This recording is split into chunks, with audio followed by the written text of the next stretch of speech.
Hello, my name is Julieta Rose, and today I'm really excited to be sharing with you my song, the story behind my song, Miss You. Come back home,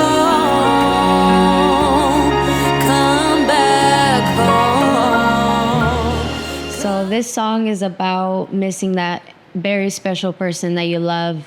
I remember I wrote this song last year during the summer. It was July. We went to Wisconsin to visit some family, and I remember my husband got a call that he needed to go to a job in Nevada, and we didn't know how long he was going to be gone, and it really caught us by surprise, but he went away, and we were at a distance for a pretty long time. I was pretty sad about it because, to be honest, I'm not used to him being gone, or, I'm not used to having him leave. He was over there and he texted me, and he suggested, he gave me advice on writing a song. He was like, you know what? I think you should write a song about you missing me, and have like a little Billie Eilish feeling and touch about it. And I love that idea because I really admire Billie Eilish. I love her music and I'm really inspired by her. So I took that advice, and he also told me, I think you should also make some research on figurative language so that you can add it into the song. And that way, you can add a different touch to your writing. So then I started making research because I really didn't know what that was. So I was like, okay, let me look it up. So then I looked up figurative language examples, and that's when I found a little bit of inspiration. And then I started my writing process. And then I started with the first verse, which goes, baby, I can take another day. When you're not around, I feel gray, like the clouds turn in the rain. So as I was making research on the figurative language, I got that inspiration to write the feeling gray like the clouds, how they turn in the rain. So I was like, dang, I actually impressed myself. I'm like, that was a pretty good line. So I'm like, I'm going to include it. So then that's how it started. And I kept writing. I kept working on it. And sometimes some of the lyrics weren't making sense or they weren't adding up. So I would have to erase and just make sure that it all, made sense. So it was a process. But then, it took me a couple of hours to put the lyrics together. And finally, I finished the writing process, and then we started working on the melodies, started working on how I wanted it to sound. I really think that this song is very much inspired by Adele. I would say Whitney Houston, who else? Christina Aguilera. I really love those type of singers. They're amazing singers. I grew up singing their songs during karaoke nights with my family, and I remember for me it was always like the greatest thing for me to try to hit those high notes as a little girl. And I really wanted that to be a part of this song and really put that in the song. In the making of this, I really wanted to, so that when I would sing this during a live show or somewhere in front of people, I really wanted to make it enjoyable for myself when I get to perform this song. So I really wanted to give that feeling. So that's when we got the orchestra idea from my music director, which I want to give him the hugest, shout out, because he did an amazing job. He got this amazing orchestra from Paraguay. This orchestra was actually played in the Luis Miguel series. So it was a great pleasure of mine to have the honor to work with them. And, I think they did an amazing job, a very beautiful job in making this rendition, this beautiful sound of the song. And I remember we went into the studio, we were getting ready to record the song, and I met with my music director, and we had a whole different idea of the music, the background of the song. It was a whole different, style. And then I remember we were in the process of recording the song in the studio, and I remember my music director surprised me with the actual rendition of the orchestra, and I hadn't heard it before, and I was like, "What? Wait, what the heck?" Like, it caught me off guard. I was not prepared for that. So then I was like, "Wait, am I hearing this wrong? Like, this is not adding up. This is not what I practiced for. This is not what I was expecting." So then he actually played the orchestra for me because I couldn't really appreciate the sound on my in-ears. So then I remember I got off the studio and I went to meet with him, and then he showed me the actual sound with the speakers. And then I was able to actually hear the whole orchestra and how everything was put together. And I was like my mouth, literally my jaw dropped because it was amazing. It was literally left me with no words. I was just speechless.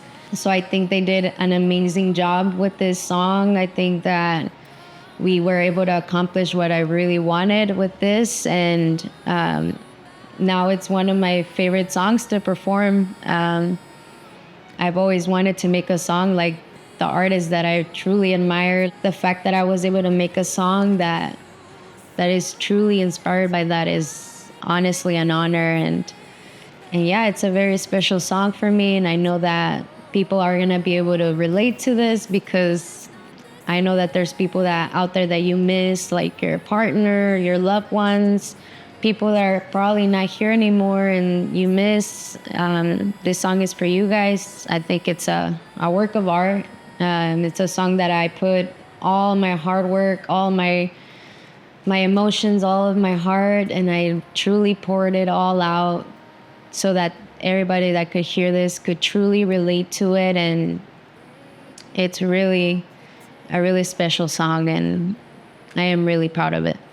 And it's now available in all the platforms. It's also inspired by Greatest Showman. I remember we were watching the videos and we were getting inspired.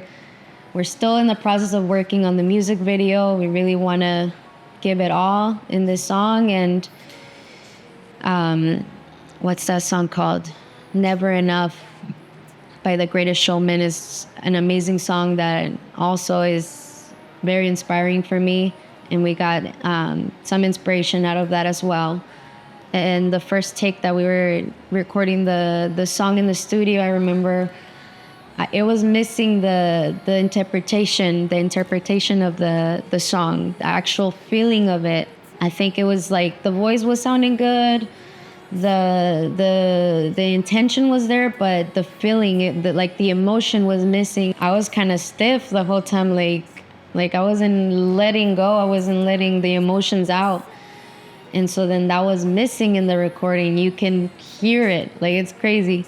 Like your hands and your movements are not making noises, but like you can transmit that feeling in the voice when you're not transmitting the emotion into it. So I remember being reminded by my producer, like, hey, just let go, shake it off, just let go and do it. And I remember I started just letting go and letting loose, using my hands, making the ugliest faces ever. And I felt ridiculous. I felt like, what the heck? And I was like, you know what? Who cares? I'm just gonna be me. I'm gonna give it my all. I'm gonna look ridiculous, I know, but I want this to sound amazing. I want this to sound out of this world.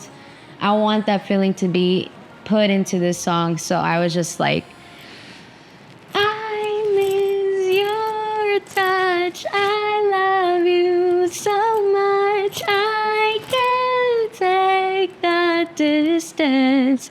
Oh, FaceTime's not the same when you're not here face to face. You're my safe place. I literally had to do that. Like, it looked ridiculous, but it was like the cherry on top. Like, it really just put all of it all together, and it just worked out perfectly. And I'm really glad that my producer was able to take me out of my comfort zone and truly push me into stepping out of the box and giving all of the emotion and the rawness of that. And I think we were able to accomplish it. I love the FaceTime part because I remember when he was gone, he was away. We FaceTime all the time to try to keep contact and communication, but FaceTime is not the same as having your loved one or your person face to face. So that's why I really wanted to use that reference in the lyrics because I mean, FaceTime, I mean, it really did help us, to keep that connection, but it was not the same feeling as having your person right next to you and, feeling them, feeling their warmth. So I really love that reference of the song. And then I really love the ending where the whole song really is a whole crescendo. Is it crescendo? It's like a whole crescendo. It's like it builds up, it slows down, and then it builds up and it becomes huge and big and big and big, and then it's like amazing. And I really wanted to, push that in the song because I really love the high notes, and I really wanted to challenge myself in hitting that high note at the end. I truly felt amazed and blessed, not only by my team, but I'm really proud of my music director with this amazing rendition that he was able to come up with this beautiful orchestra from Paraguay. This project is a pure work of art, I think, and it's very special, and I'm very thankful for this song, and yeah, I put it all my heart into it. And I love when the song ends because it starts getting big, big, big, big, big, and it goes like, fist.